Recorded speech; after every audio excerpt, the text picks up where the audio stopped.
You're joking, aren't you? It's the Teesside chef. Ha! I've got more African delight for you here. This is African bean stew. And this one is quick, easy, meat-free, gluten-free, dairy-free, soy-free, and lead-free. In fact, there's almost nothing in this African bean stew, but what is in it is packed with flavour. So let's start by chopping a small onion here instead of arsing about, And you're not going to be in the kitchen all day knocking this up, like you sometimes can be making African food. This is ideal, quick and easy and healthy. A great meal to knock up during the week if you're pushed for time, because you've been signing on or wherever you do. So we're frying our onion off in our preheated pan, medium heat, and you want a generous glug of oil in there.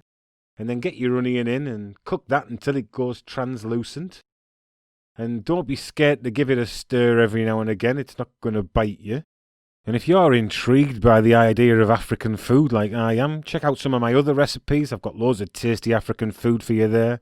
And once your onion's coming along nicely here, we want to knock the heat down to low, and we can prepare the rest of our ingredients without setting our kitchen on fire. And all you people who love stirring it up can give it all another stir here. But then we all have to give our heads a shake and shut up for a minute and get 3 to 4 large cloves of garlic in here now. And we're really going to start building up our flavours, so hold on to your hats, everyone. And next up comes 2 teaspoons of freshly, finely grated ginger, and that's about 10 grams for all you Weight Watchers. And you definitely need fresh root ginger here. Powdered ginger's no good, and don't use ginger beer either. So give that another stir, and all the stirring in this method might give you a bit of a cramped arm, but crack on with it, no pain, no gain. And now for our spices, so go in with half a teaspoon of coriander and half a teaspoon of curry powder here, along with a half a teaspoon of cumin, and I'm going in with half a teaspoon of chili powder here, as well as a teaspoon of salt, a third of a teaspoon of pepper, and a teaspoon of African Burberry spice, and there's a link in the description for that below. But if you don't have Burberry, and you can't be arsed making it because you're dead lazy, paprika or smoked paprika works almost as well here. So once that's in there, give it a good stir again, because we're going stir crazy here, and we want to let that cook on a low heat now for a few minutes. And now that's all had the chance to have a bit of crack with itself, we can turn the heat back up to medium and go in with a standard sized tin of chopped tomatoes, and give that a good stir again to mix it all in, and you can see the colour change there as those spices mingle with the tomatoes. And I've rinsed 2 standard sized tins of kidney beans, and I'm just going to dump all them in the mix and stir it all together again. And I love a little bit of African delight, me. Here we go. Sky rockets in flight. African delight. African delight. So to loosen this up a little bit as it cooks down, I'm going to add about 50 millilitres of water to it now. But you could use vegetable stock here if you're all fancy in that. And 50 millilitres of grape juice will help even out the flavours here, as well as adding a little bit of fruitiness, but you can add half a teaspoon of sugar here instead. And we're almost done now, but we're going to add a little bit of bite and texture to this stew now. So let's get a medium onion in, and you want to start by cutting that onion into quarters first off.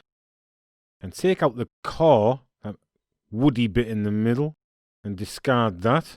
And then carefully, making sure not to stab yourself in the hand, split the onion into shells like this, look. Just stick your knife in and just prise them away.